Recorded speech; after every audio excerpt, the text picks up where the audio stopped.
All right, let's jump right in. Today, we're taking on a totally fascinating piece of medical history and philosophy in this explainer.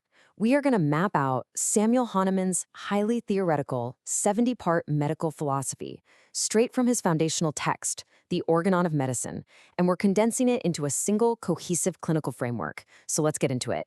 Okay, get a load of this quote. Restore the sick to health, rapidly, gently, and permanently. That right there? That's the ultimate destination of our conceptual journey today.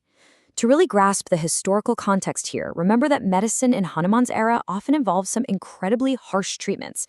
We're talking bloodletting, heavy chemical purging. So striving for a gentle restoration, that was a massive, stark contrast to the standard practice of the time. Within the Organon, this phrase isn't just some hopeful aspiration. It's actually defined as the high-stakes, core tenet of a physician's sole mission. Everything we're about to look at is meticulously engineered to achieve exactly this outcome. So, here's our game plan for today. First, we'll look at the aim of cure. Second, disease and medicine power. Third, comparing treatment models. Fourth, action and vital response. And finally, we're going to unlock the master formula. Part 1. The aim of cure. Defining the ultimate goal. Now, within this framework, disease is viewed as a dynamic derangement of the life force, not some hidden material entity. Basically, health is seen as a harmonious balance of the living life force. Illness, therefore, is just a disruption in that harmony.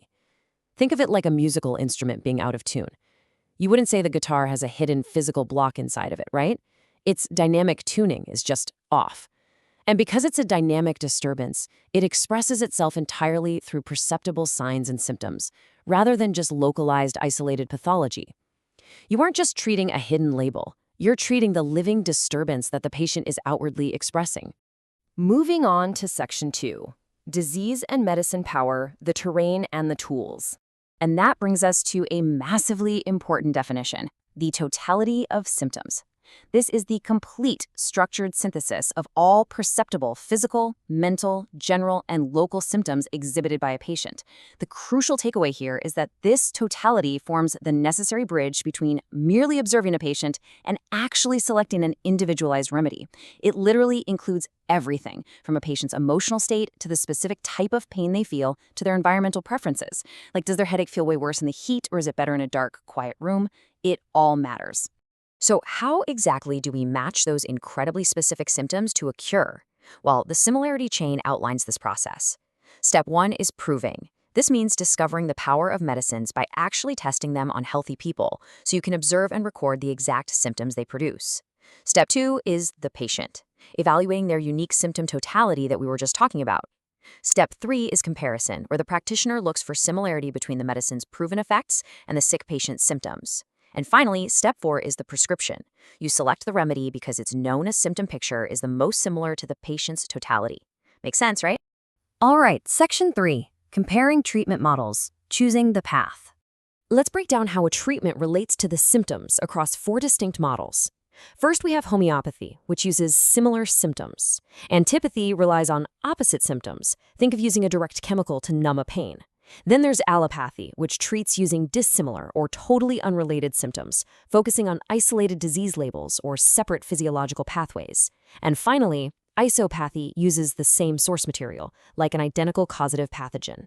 Now, according to the Organon's logic, while opposite treatments might offer some brief palliation, only the similar homeopathic approach systematically achieves that permanent, gentle restoration of health.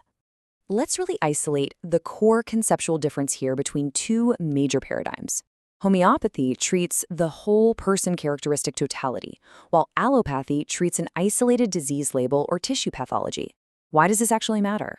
Well, in this theoretical framework, treating a diagnostic label alone completely overlooks the individual's unique expression of the disease. Sure, a disease label describes common pathology across wide populations, but to truly cure, the Organon argues you absolutely must match the individualized, highly specific, characteristic totality of the person sitting right in front of you. On to Section 4, Action and Vital Response, the Physics of the Journey. Okay, so there is this really delicate push and pull between what Hahnemann calls the primary drug action and the secondary vital response. The primary action is the medicine's initial direct influence on the living organism. But here's the thing. The living body doesn't just passively accept this. the organism automatically reacts. That reaction is the secondary action, the living life force's counter-adjustment to the medicinal influence. The clinical consequence of this push and pull is absolutely massive. If you use antipathy, which remember is an opposite treatment like a painkiller, the primary action directly suppresses the symptom. But the secondary vital response then counteracts the drug, which causes a severe rebound worsening once the medicine wears off. However, in homeopathy, administering a minute similar dose triggers a primary action that creates a temporary similar artificial affection.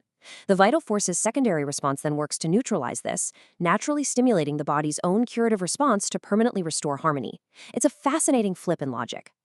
And here we are at Section 5, the master formula, the ultimate compass. This brings us to Aphorism 70, which functions kind of like a vital bridge between theory and practice.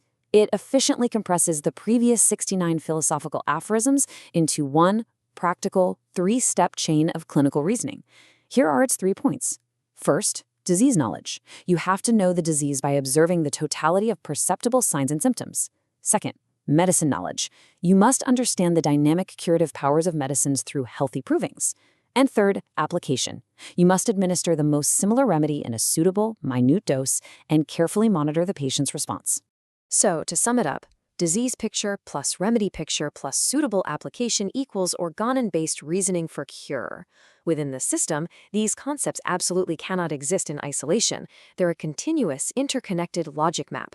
You observe the totality, you compare it to the remedy pictures, you apply the similimum, and you continuously adjust based on the vital force's response. Which brings us to a final, larger question to consider. How does the underlying philosophical framework we choose fundamentally shape the way we observe, interpret, and treat the human body? Whether we're examining Hahnemann's Organon or modern biomedical models, the architecture of our clinical reasoning alters absolutely everything, from what we actually consider to be a symptom all the way to what we ultimately define as a cure. Thank you so much for joining me for this explainer. I really hope it gave you a fascinating new lens on the logic of medicine.